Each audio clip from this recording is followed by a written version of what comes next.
Hello, everybody, and welcome to the Bob Stoops app. I'm Brad McMullen, along with Hall of Fame football coach Bob Stoops, and we're talking about week number 9 of college football. And before we get to the big games, let's talk a little about Oklahoma, UCF. UCF, of course, had their star quarterback who had not lost a football game returned against the Sooners, changing the dynamics offensively for UCF, but the defense again came to play.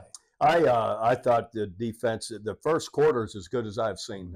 They 3 and out, giving the offense the ball from the 50 inside the 50. I mean, just great performance overall, and thought they were strong. The entire game really played well. And I'm encouraged. I love as a coach winning a game like this, a tight, hard-fought game. Not everything's going to become easy throughout the year, and you're going to have some hiccups. But a year ago they probably lose this game. Okay. This year we're winning these kind of games, and there's a big difference in that, and it's noticeable to me. And just proud of the way the guys played to the end and finished, and to be able to score late. When you had two drives, 2 touchdowns at the end of the game when you had to have them. Great again. Dylan Gabriel played another great game, and I thought the coaches coached really well in what they did, and Brent making good decisions every part of the game. Again, winning these kind of tight games makes a difference. And you also find some places where you can improve, right? If Absolutely. You take that turnover back, take some of these special teams missed field goals. This thing could have blown open pretty easily offensively, but you got to be happy, again, the consistency of the defense. No question. Central Florida is a very high-powered offense. Top 5 in the country. Exactly. And they're that for a reason. And they've got an excellent quarterback, good players, and we really, for the most part, played a great game against them defensively. And like I said, that first half was fantastic. Now, we faced a talented quarterback that had a couple of weeks to prepare and get healthy this last week against UCF. Fast forward, it's the big noon kickoff on Fox as Oklahoma will travel to Lawrence, Kansas to take on the Kansas Jayhawks, where we could see the same thing, a return player coming to play their very best game against Oklahoma. Yeah, and you got to give it to them. Kansas they're a darn good football team. Were last year and are again this year. They keep building momentum, and Lance Leopold there and that whole staff have done a great job. And I've watched them enough, throughout this year. They're a good, strong, a lot of good players showing up, making plays. And, we'll definitely have to be, ready to play our best game. What do you think is going to be the key to winning this game on the road? Well, I think what we've seen a lot of, defense, again, playing consistently, playing physical, playing well, containing and limiting their quarterback. And offensively, again, like we talk about 3rd and 4th downs and turnovers, eliminate turnovers, be great on those possession downs. And again, hopefully, again, last week ran the ball in the 4th quarter better, and that matters. So hopefully be able to run the football as well. Yeah, and that was the key for me, is that when we needed to run the football, we were able to run the football, right, run the clock out, and control things at the end. And again, defense made the big plays. Oklahoma is favored on the road by 10 points. Do you like that spread? I do. I'm always going to like OU winning and winning by hopefully double digits, but that's going to be a good game. Like I said, I'm a fan of what they're doing at Kansas, but I'm always going to take the Sooners. All right, moving on in conference, BYU will be playing at number 7 Texas. Texas favored by 17.5, but Quinn Ewers will be out. It is likely to miss multiple weeks with that shoulder sprain. Yeah, that's for me. That's a big deal. Those other guys haven't had a lot of work, so I've got Texas to win, but I think it'll be closer. I think BYU will hang around, and they've been a little inconsistent through the year, but still believe they'll with Ewers out, that's going to matter. Yeah, of course, the backup quarterbacks at Texas very, very talented, and of course the 3rd string quarterback, now the number 2 quarterback, Arch Manning. A lot of attention will be given to him, whether he gets some snaps because of his name. Again, lots of talent at those positions, but again, experience matters so much, especially in conference play. Absolutely. Being on the field at quarterback, that's, you can't it's hard to measure. Just all that experience and time on the field makes a big difference. All right, let's dip in the SEC to a game you're familiar with. The former defensive coordinator for the Florida Gators, as Florida is going to be taking on Georgia in the biggest cocktail party. I don't know if they call that anymore, but this is a rivalry game. This is an exciting game. And Georgia is favored by 14.5, but Florida sneaky there, 5-2. They played well, inconsistent at times, but this is still a good football team. Yeah, this is a big rival when you're part of that game. And they split the stadium in half like we do OU Texas, but they go east-west in half. OU Texas is north-south. So it's a great game to be a part of. And, Florida has come back. Kentucky, last time I saw them, really paid attention to them. Kentucky beat them up pretty good, but they've changed here in the last couple of weeks, and they're playing stronger and better. I still think Georgia, but I bet it'll be a close game. Yeah, I just still don't know what Georgia team's going to show up. I mean, if they play their best game, if they play a complete game, I think they're the best team in the country. But we haven't seen that a lot. Depends on which half. That's correct. Right. What half you're watching. That's absolutely correct. 14.5, again, Georgia favored over Florida. All right, another game in the SEC having to do with your brother, Tennessee going to Kentucky. Kentucky 5-2. Tennessee actually favored on the road by 4 points. Tennessee is another team. Boy, what an unbelievable first half last week against Alabama. What an unbelievable dud of a second half, though, for the Tennessee Volunteers. Yeah, I think they got outscored 24-0 maybe in the second half. So, it's kind of hard, like you said, which team, shows up. So, I like to see – I'm going to say Kentucky because it's my brother, but I want to see, and they've got to be a little more consistent as well, though. So, hopefully – they can put it all together like they did, say, against like a Florida and have another one of those kind of games. Yeah, I'm going with your brother's team. I'm going with the home team. I don't know. Something about that and the way that Kentucky played against Florida and knowing the way that Tennessee played against Florida, I'll go with the Wildcats on that one. All right, Oregon at Utah. Yeah, the Utah team that just beat USC is at home. Oregon is favored by 6.5 points. Utah looking to be excited with all that crowd there after that big win. Yeah, but it's Cam Rising. I don't think is going to play. He's been shut down for the year. I think that matters. In Oregon, I was so impressed with them, even though they lost to Washington.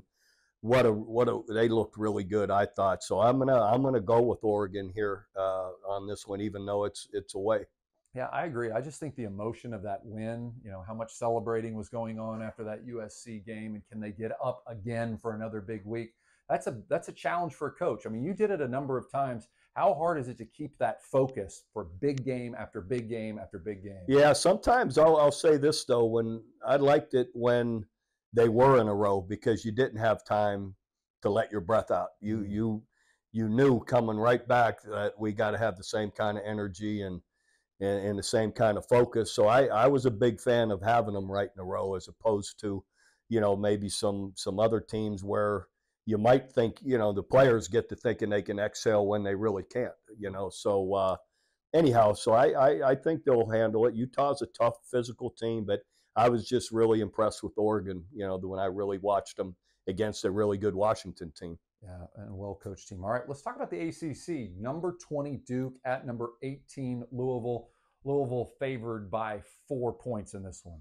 Yeah, they've been impressive, Louisville. And, Duke's come back. Mike Elko there has done an excellent job. Yeah.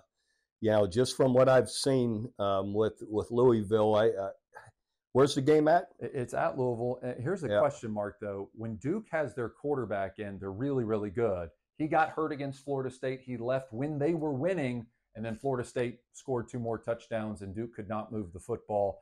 I think that's the question mark. Yeah. You have an unhealthy quarterback, go with the home team in Louisville. Agreed. Because the quarterback has played well for Duke, really well. Played really well. Yeah, and I didn't realize he was hurt. So, I go with the home team in Louisville. All right, USC Trojans on the road at Cal. USC favored by 11 after being upset by Utah. Cal's just not a good football team. But I guess if you're going to pull a miracle, this would be the week to do it against USC. Yeah, I don't see it happening, though. Cal, the little I've seen of them, hasn't they really haven't looked good at all. So being kind of kind there. So I think I'd go with USC in that for sure. Yeah, I think 2 weeks in a row where Caleb Williams didn't play at the highest level, I think he's going to get back on track in a big way, especially with all the attention on the road there at Cal. All right, talking about another game with a lot of attention because of Mr. Primetime, Deion Sanders, Colorado at number 23, UCLA. UCLA is favored by 17 points in this contest. Yeah, Chip Kelly's done a great job this year at UCLA. I've finally got to watch them a little bit here in the last couple weeks, and really like their team. So yeah, and that meltdown with Colorado was that a week ago. Just that's amazing that happened. Up 29 points at halftime. That's hard to fathom, and not that Stanford's been such a powerhouse team. They did not do well the following week. That's for sure. So point being, I'll be interested how Colorado continues to handle some of this adversity, and I'll go with UCLA in that. I like UCLA at home in that game. All right, Ohio State at Wisconsin. Wisconsin, a lot of expectations. They've struggled at times offensively. Tanner Mordecai, former Oklahoma Sooner who had gone to SMU, out there, not having the best year, but they had to make the plays last week, and they did make the plays and got the win. They're at home. They're a big underdog to Ohio State, though, at 14.5 points. Yeah, I like Ohio State. I just the offensive struggles by Wisconsin, bother me, and I think Ohio State's starting to get their rhythm a little bit, and see them continuing that way. The way they played on the line of scrimmage against Penn State showed me a lot. Exactly, and defensively, how well they played. I really like Ohio State in that game. All right, let's go back to the Big 12. Mike Gundy, ladies and gentlemen, has won 3 straight games, looking for his 4th in a row before the Bedlam contest. Going to be taking on Cincinnati at home in Stillwater. Oklahoma State favored by 7.5. I like Oklahoma State in this. I think they're catching their rhythm. You're gaining confidence. Ollie Gordon, I think their running back, really, I love watching the plays he's making, and good for Oklahoma State. They figured it out. My Coach Gundy and their staff are really, I think, have built confidence, and they're playing well. They've really, been impressive the last couple of weeks. Yeah, 2 teams in the Big 12 that have really impressed me, other than Oklahoma, where I think that Brent Venables should win Coach of the Year going away, is the coaching jobs at Iowa State and Oklahoma State, where these teams were left for dead after early season losses. Both of them have a win streak. The only reason why Oklahoma State isn't going for their 5th win in a row is they lost to Iowa State. I mean, these are good football teams. They put it together, and this has really shown how great a coaches those 2 individuals are. Yeah, definitely. Matt Campbell at Iowa State doing an excellent job. Rocco Beck, the quarterback at Iowa State, his dad, Anthony Beck, who's in the XFL, coaching the St. Louis. He's the head coach of the St. Louis XFL team. Good friend of mine, and I've enjoyed working with him. But that's been a big difference, the play of the quarterback in Iowa State. And then Coach Gundy, Mike's done a great job keeping his team together, and now figuring out the run game with Gordon, and they've settled on a quarterback, and that's made a big difference for him. Yep. All right, let's talk about some of the big headlines in college football this week. You touched on this a little bit. Cam Rising, entering the 2023 season, was rehabilitating after a big knee surgery. He was in the top 10 according to Caesars Palace for the Heisman Trophy, has not yet taken a snap, was expected to potentially play against USC this last week, did not. To keep his full year of eligibility, they're shutting him down just to help him continue to rehab and get healthy. When you're winning, it's easy to not have to push somebody along. Yeah, no question. But obviously there's something there that needs still to be treated and developed, and wish him the best. Cam Rising actually initially committed to me to play at Oklahoma back in the day. And then obviously things changed. But anyway, hope he does well. And again, there must be something that needs to be treated, developed more, whatever, healing, and But I think that's gonna end up showing up for Utah, though. They'll miss him here down when they get into some of these other big games. And the "what were you thinking? How possibly were you thinking this was okay?" award goes to Michigan State, as before the game last week, they decided to pop up a graphic of Adolf Hitler for a trivia question. The person that did that has now been suspended by the school. there's got to be checks and balances before things go up on the scoreboard, you think. You would think, but I don't know. Some seem so obvious not to do. You know goodness. that like, look, what are we doing here? But I don't know. Again, I fortunately I was glad then I didn't see that that happen. So feel for Michigan State though. Their players all of them going through what they are. Again, Mark D'Antonio, one of my closest friends in coaching, and you know I'm sure they'll keep fighting to keep it all together, but it gets harder and harder. Yeah, and off the field stuff like that doesn't help the attention either. And of course, finally, Arkansas has fired their offensive coordinator after their 6th straight loss. Of course, they lost to BYU from the Big 12 early on in non-conference play. Things haven't gotten any better for them entering the SEC, and the expectations were really high for Arkansas entering the 2023 season. Yeah, they were, and they were a pretty good football team a year ago, and it's hard to say, how this, although a lot of these games have been pretty close too. Yes, the Alabama-Arkansas game was exactly really close. Three-point game, yep. And but you're on the wrong end of a bunch of these tight games. Sam Pittman there, their coach, really, like I said, last few years has done a really good job, and it doesn't take much to be on the wrong side of it, though. So you must feel he's got to do something different, and obviously has taken those, made that choice, and it'll be interesting to see how they do moving forward. Yeah, a lot of college football to watch this weekend, and it's going to be a lot of fun. And remember, for videos anytime, just tap on our video link. For Hall of Fame football coach Bob Stoops, I'm Brad McMullen.